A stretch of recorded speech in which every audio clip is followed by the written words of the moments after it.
47, which is the fuel tank inerting system. Now, if those of you that did a course 10, 15 years ago, you would never have heard of Chapter 47 because Chapter 47 was not a thing.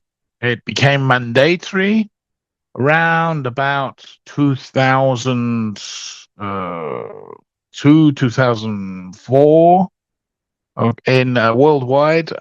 It evolved because of an accident that happened where a 747, I think it was Trans World Airlines Flight 800, exploded mid-flight over the Nova Scotia, over Canada area, where it was attributed to a spark that occurred in a half-filled fuel tank where there was the perfect conditions for a ignition, and the aircraft broke in two parts and the nose just fell off basically, and then the aircraft just fell from I don't know how high, and everybody perished.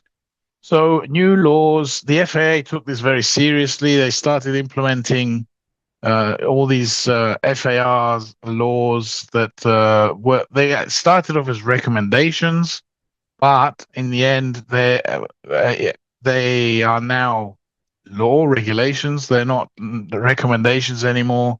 They are have to be adhered to, and that's where we started introducing fuel tank safety into our MROs, and we also have the introduction of CDCCL, which is that configuration thing where we talked about it in fuel when we were doing the fuel system, where there are more stringent regulations now with CDCCL in that every component within the fuel system is critical in its design, and any deviation from that design could lead to an explosion, and it would be your fault. That old statement. So there's a lot of training goes on with fuel tank safety. Some places, contractors, even permanent staff, you can't even enter the hangar unless you are compliant and up to date with your CDCCL and your fuel tank safety, because it's now law. Okay. So the subsystems of the fuel tank inerting systems. Okay, we have an inert gas generation system. Okay, an inert gas generation system means we are trying to produce some gas to inert the possibility of so we are injecting nitrogen enriched air, bleed air basically, into the fuel tank to upset the balance of any oxygen that might be in there, which is the prime ignition source in a fuel tank that's half full, where there's fumes. Okay. We have the conditioned service air system as part of it. The fuel systems, of course, because we have to make sure that we are pumping this bleed air, this inert gas, this nitrogen-enriched gas into the tank that's either empty or half empty or has become empty after use. Okay, for example, we saw in the fuel systems, the center tank is filled last and it's used first. So on a long flight, there can be a situation where you're flying for a couple of hours with the center tank empty. But the center tank, we know, is never completely empty, zero kilos of fuel. So even if there's 20, 30 kilos, 50 kilos in there sloshing around, that's the worst situation, because if it's a massive big tank that would fit 7 tons of fuel with 30 kilos of fuel, it means that there's a lot of air, yeah, and possibility of ignition in that tank. So that's the situations where we pumping it full with nitrogen to um to upset that balance and cause if there's any spark or anything to inert that situation, okay, and put the upset the balance and nitrogen enrich it. Okay, we have to adhere with all the safety precautions. We know there's a lot of CDCCL now in all the AMMs pertaining any fuel system that you're performing maintenance on, and you'll see it will be in red. This is a CDCCL item on the task that you're performing, if it is a CDCCL item. Okay, the environmental control system is the air conditioning. Why? Because we need bleed air.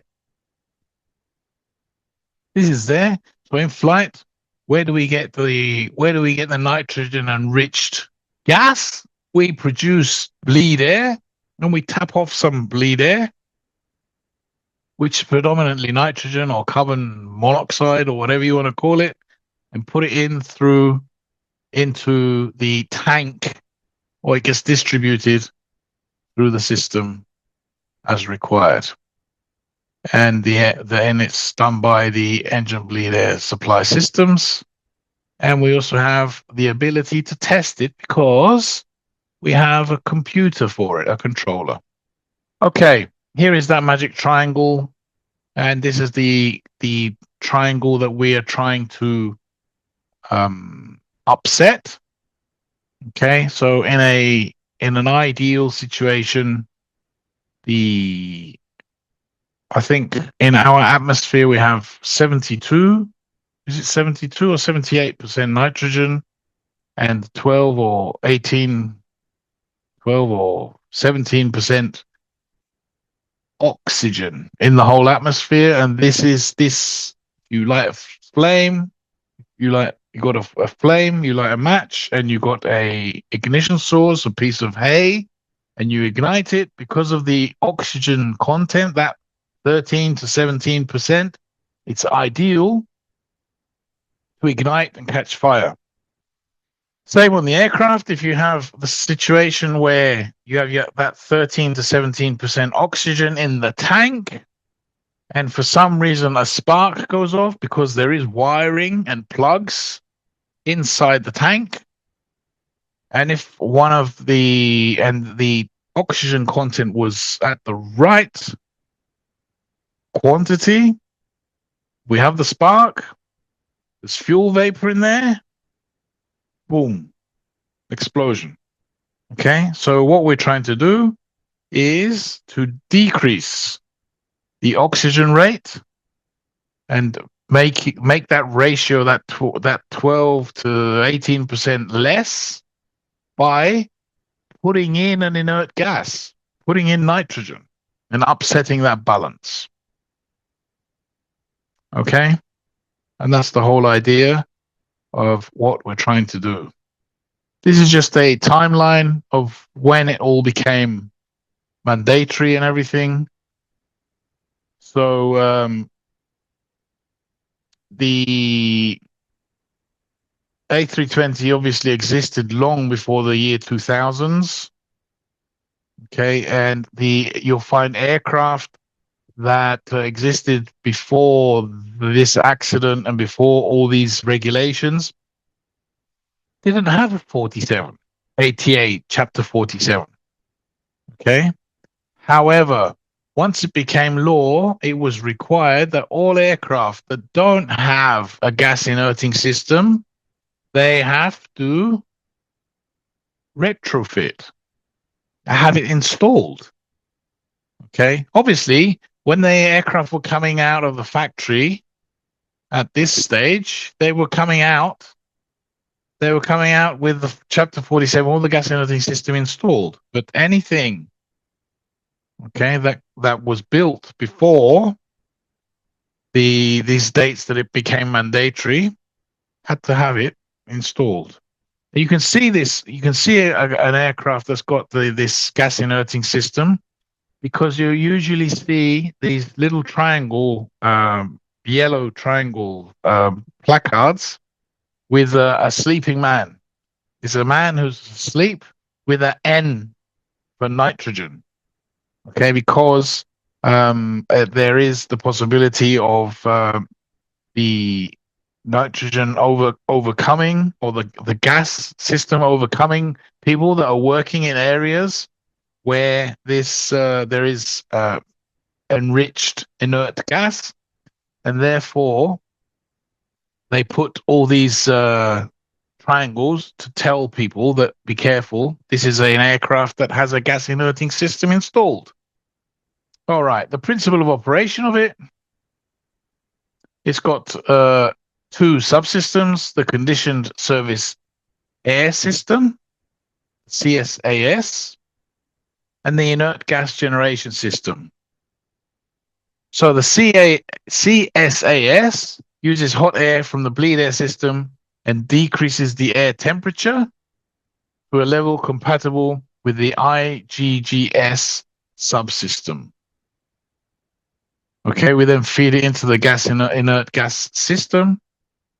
Okay, and the inert gas system controller unit monitors this, puts it all through after the IGGS isolation valve has been opened, puts it through an air separation module, okay, and passes oxygen enriched air overboard,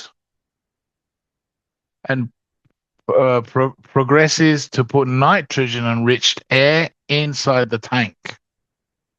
Okay, so this is where all the fumes are. Okay, where there's a possibility of an ignition. So we pump it full with nitrogen because we've removed the oxygen from the air, and therefore we are inerting the system. Simple principle, but it took an accident and a couple hundred people to lose their life over this, and that's unfortunately how systems evolve. We learn from incidents, and this cost people their lives. Probably cost Transworld Airlines as well. Was one of the last nails in the coffin before they went bankrupt because of this, maybe. But that's sometimes how life is. Okay, and as always, because we have control units, so boxes, computers, we have the ability to test the system. So if you went to chapter 47 in your system report test menu on the MCDU, you would come to eventually chapter 47, which would be the IGGS or the NGS, the gas inerting system, and you would be able to interrogate the computers. Okay, it's a very amiable thing, because let's face it, aircraft 20 years ago didn't even have this installed, so we can very easily live without it or whatever the MEL prescribes. However, it should be functional in the majority of its life, because it could save a life.